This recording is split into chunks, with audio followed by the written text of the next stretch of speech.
Rainbow Reflections, Book 1, A Kind of Magic, Chapter 18, Innuendo. Free Day soon arrived, everyone in high spirits.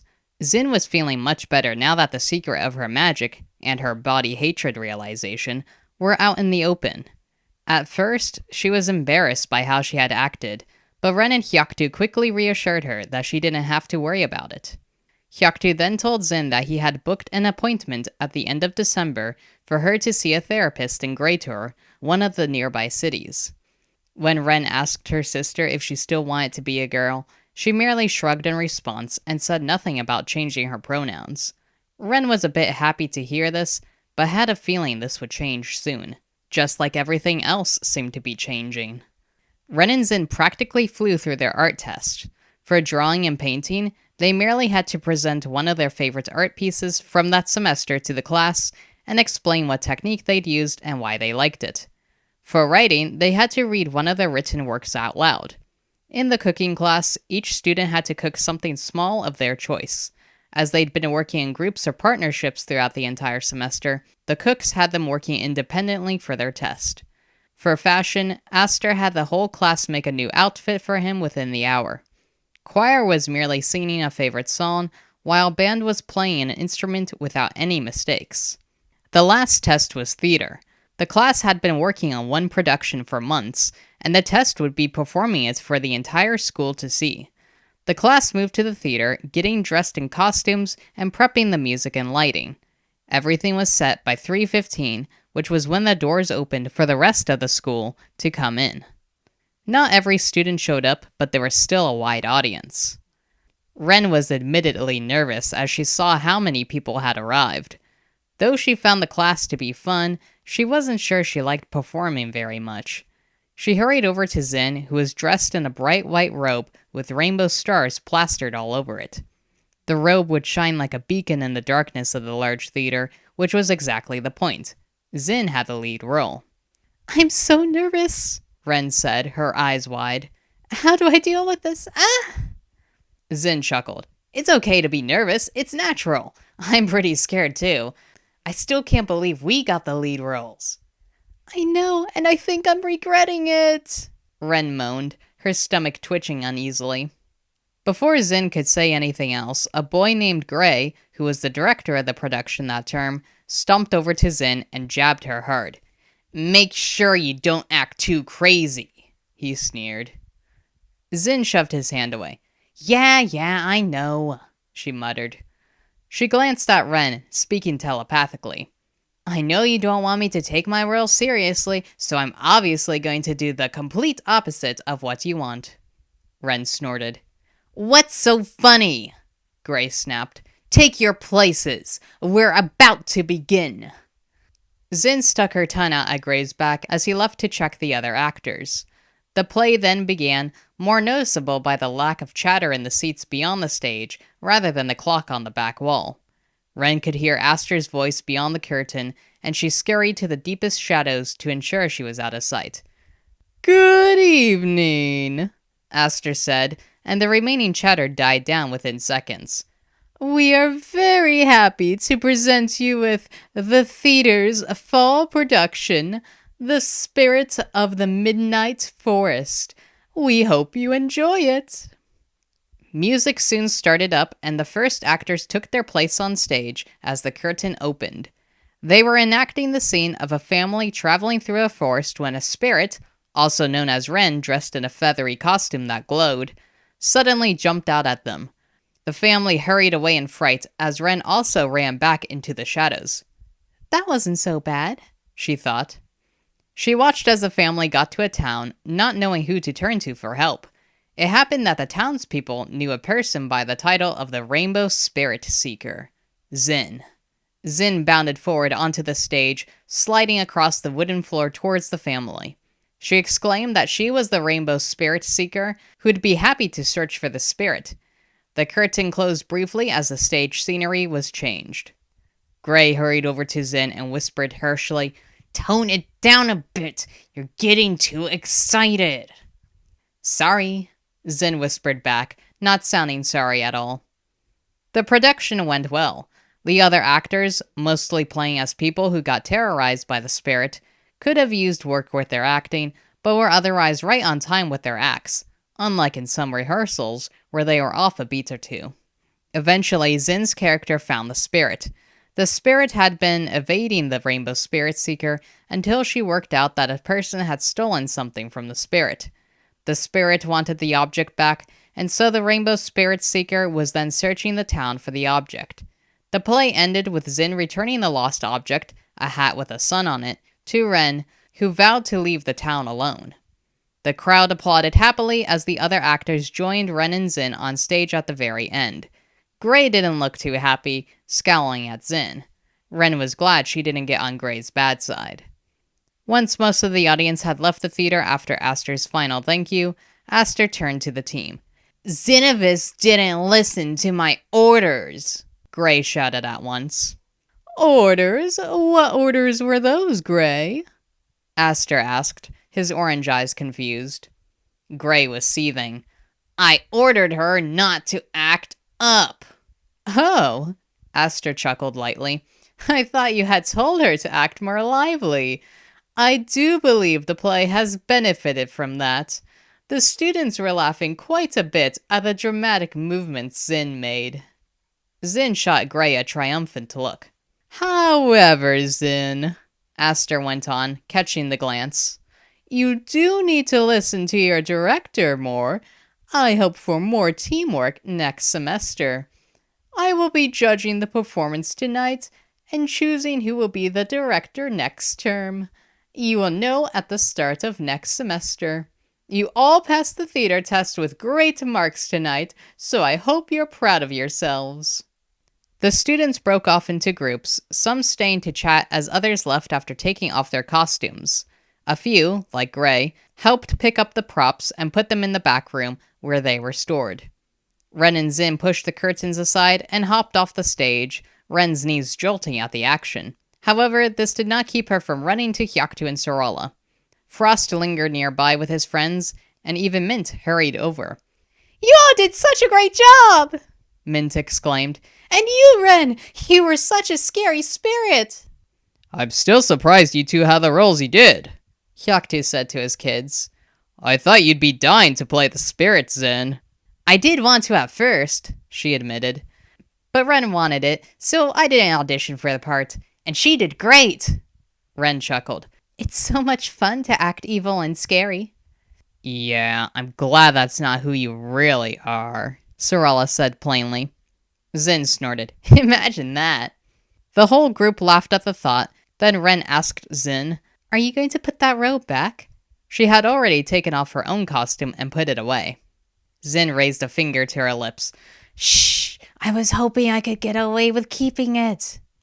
Hyaktu rolled his eyes. "Of course you were. Come on then, let's get out of here so you can steal it successfully." Mint darted away to chat with some of the other second-year students.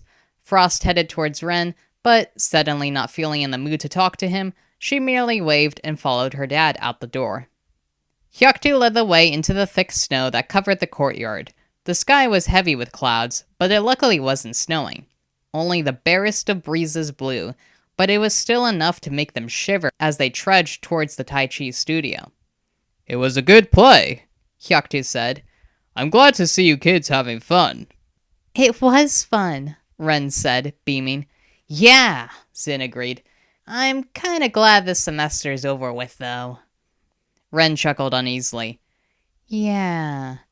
Now we just have to help you find your magic connection before the spring semester starts. That way you can stay enrolled and we don't get punished." "When do we find out how we did on our tests?" Sorala asked. "And what happens if we don't pass?" Hyaktu shrugged, opening the door to the studio and allowing the teens to walk in ahead of him.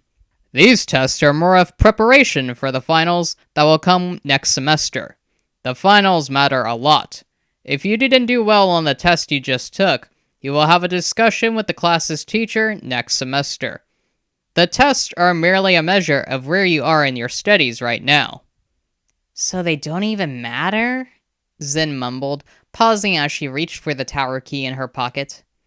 Hyaktu stared at the three for a long moment, then said, "No." Ren, Zin, and Sorala stared at him in disbelief. "But it does get you working hard," Hyaktu pointed out with a mischievous glint in his eyes. "It was worth it, right? The first semester is now over with, and hopefully you'll all enjoy the next semester even more." "If I even get to do it," Zin muttered, unlocking the door. "You will," Ren said firmly, clutching her twin's arm tightly. "We know what the problem is now, so we'll get you connected with your magic in no time." Zin smiled at her, leading the way into the family room. "Yeah, it feels great to be taking the potion." "So, you kids know who you're going to the moonlight dance with tomorrow?" Hyaktu asked them. "Ren's making me take Sorala," Zin said glumly. "Why is that such a bad thing?" Sorala growled. "Because you're no fun," Zin replied. "Fine, I'm not going with you. I'll find someone else," Sorala snapped, and she stormed away towards the stairs. "But who am I supposed to go with?" Zin called after her. "Not my problem." Ren snorted. "Zin, you can be so blunt sometimes." Maybe I shouldn't go," Zin said. "What? You have to," Ren protested at once. "It'll be fun," Hyaktu added. "I promise to play plenty of unique music, our favorite band." "But I don't have a partner," Zin pointed out. "It's in the rules, isn't it?" "Just ask the other first years," Hyaktu said. "There's 21 of us. What happens to that extra person?" Zin asked. "You can ask the second years, or third and fourth years," he suggested. Zin scowled. "I'd rather just go alone." Hyaktu sighed. "Either you find a partner, or I will have to find one for you, which will be anyone else who thinks they don't have a partner." "But if there's still an odd number between the years..." "There isn't," Hyaktu said simply. "We make sure we have an even number every year." And he walked off to the staircase, leaving Zin staring after him in dismay. Ren glanced over at her sister. "You better just find someone. You never know who the leftover might be." "But what about Sorala? Does she have someone else in mind already?" "I'll talk to her," Ren said. "I'll see if I can get her to agree to go with you, again." "Thanks." Ren dashed away to the stairs and went up to the 5th floor, feeling a little winded after the many steps. She knocked on the door, and Sorala opened it with an irritated scowl on her face. "What do you want?" she grunted. "Who are you going to the dance with, if not Zin?" "I don't know yet." How's about one of the other Earth students?" Ren suggested, entering Sorala's room. "You're not going to shut up until I go, are you?" Sorala muttered. "Nope," Ren replied cheerfully. "How's about Ebony? He seems nice." "No thanks." "Raimugi?" "They're going with Murnau."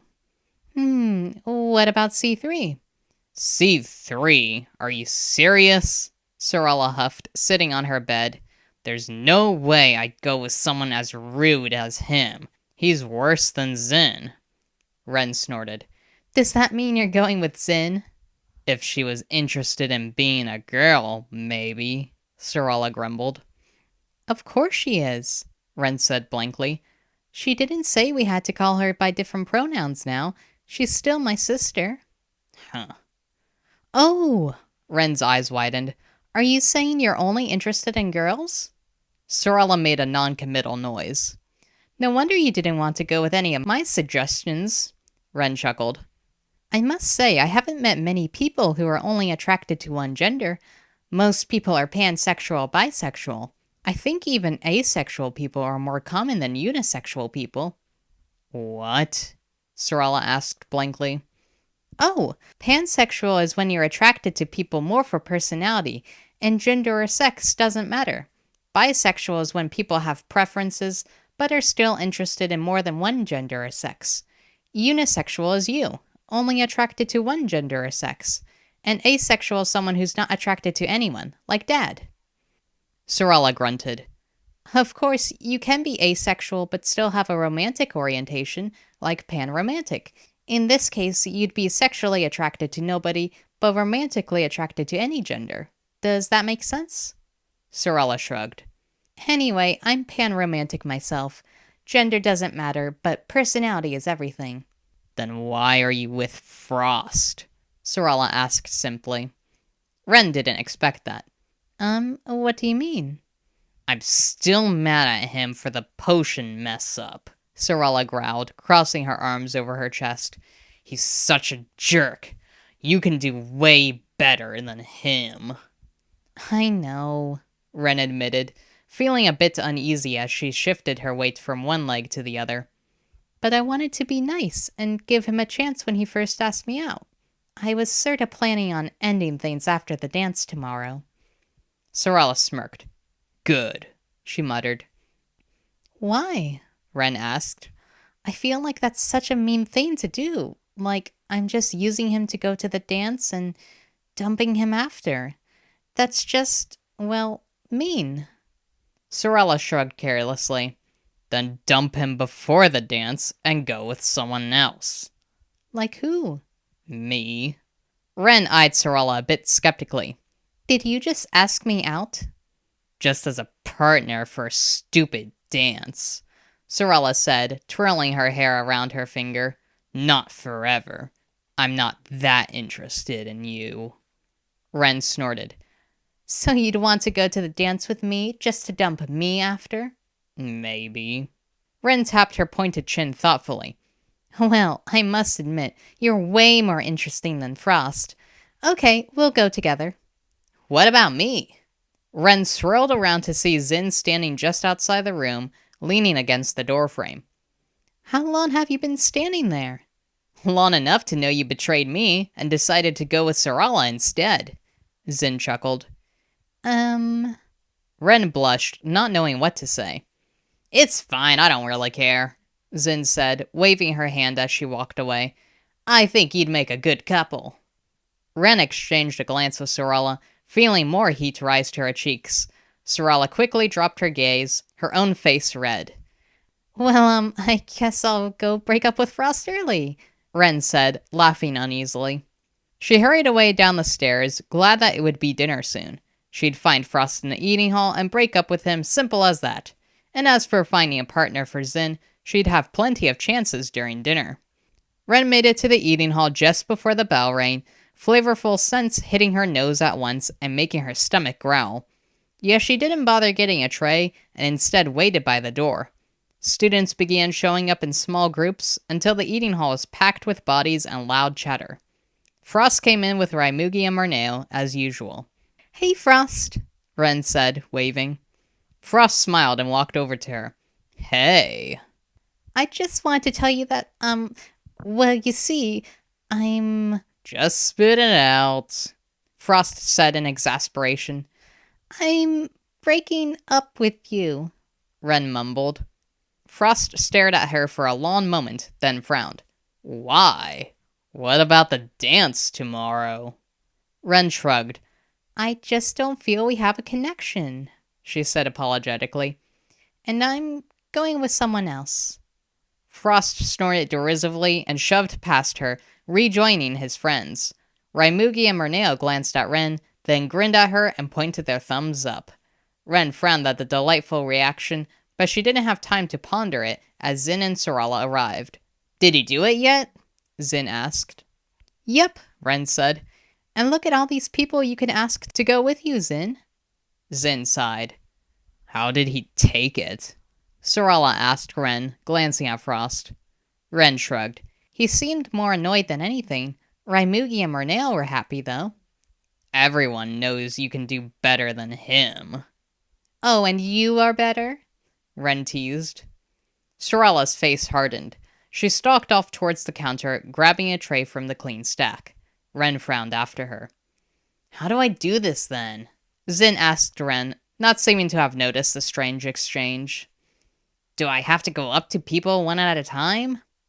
Who here does not have a partner for the dance tomorrow? A loud voice suddenly rang through the room. The eating hall fell quiet as the students turned about to see who had spoken. It was C3, standing in the center of the hall on one of the table benches, where his short figure would be seen better. Well, C3 demanded. It is my understanding that we have to attend the dance with a partner. I have counted the number of students in each year, and we are at an even number overall. So we each have a partner. Raise your hand if you do not have a partner. Here's your chance. Ren told Zin in an undertone. There's no way I'm going with him. Zin muttered. You don't have to, Ren said. Look, there are other people. You can go with one of them instead. Zin glanced at the people raising their hands. There was Frost, of course, as well as 3 third years and a 4th year. Zin lit up and pointed at someone. Ren followed her gaze and saw Mint standing awkwardly on the other side of the room with their hand limp in the air above their bushy head. Mint! Zin screamed. Want to go to the dance with me? Mint looked terrified at being called out, but when their green eyes landed on Zin, they seemed to relax a little. Yes! They squealed back. Zin chuckled. Well, that was easier than I expected. Ren rolled her eyes. The remaining people quickly partnered up, leaving C3 and Frost stuck with one another. Ren and Zin laughed about the fact as they ate, then discussed what they were going to wear the following day. They were almost done eating when Ren realized that Sarala wasn't sitting with them. Ren frowned and got to her feet, glancing around the crowded hall. What are you looking for? Zin asked, sipping at her bowl of tangy tomato soup. I was wondering where Sarala got to, but I don't see her, Ren muttered. I just thought she was being quiet. Maybe she turned in early, Zin suggested. It's a big day tomorrow. Ren frowned. Maybe, but I don't think so. Well, I'm done eating. If you're done, we can go back to the tower and see if she's waiting for us to get in. The sisters therefore left the courtyard after putting their dirty trays on the trash can by the door. They walked through the snow, their fuzzy winter robes flapping around their ankles in the light breeze. They had almost made it to the Tai Chi studio when Ren's head started pounding. Zin! She gasped, and she reached out to grab her sister's arm quickly. Ren! But Ren did not hear Zin's cry. She fell to the snow, screaming in pain as her head felt like it was about to explode. She was having the vision again, or was it a different one? She had to focus on the images flashing through her mind. What was that shiny object? Was that water rushing towards her? There was something purple. But it was happening too fast, and she couldn't remember anything else by the time the pain ended and her eyes opened. Staring at Zin, her sister's face slowly coming into focus against the dark night sky, Ren realized she had ended up on the ground. Everything was quiet around them. She shifted until she was sitting up, rubbing at her aching head. The sudden silence felt unnatural. It was another vision, wasn't it? Zin mumbled, her brown skin appearing unusually pale. Are you okay? Yeah, Ren murmured, bringing her knees up so she could rest her chin on them. I wish it didn't hurt so much, or that I could actually see all of the images. The Tai Chi studio door banged open. The twins looked to see Hyaktu and Sarala hurrying towards them, kicking up snow. What happened? Hyaktu demanded as he sunk down beside Ren. We heard you screaming from the tower, Sarala said, her golden eyes concerned. Another vision, Ren muttered. Did you see anything this time? Hyaktu asked. Something shiny, something purple, and something to do with water, I think, she told him. Hyaktu frowned, then grabbed her arm and pulled her to her feet. Well, let's get you inside where it's nice and warm. Come on, I'll get a headache potion from Fern. Ren shook her head. I still have some from the last vial she gave me, she muttered. Hyaktu and Zin helped her across the courtyard, as she was a bit unsteady on her feet.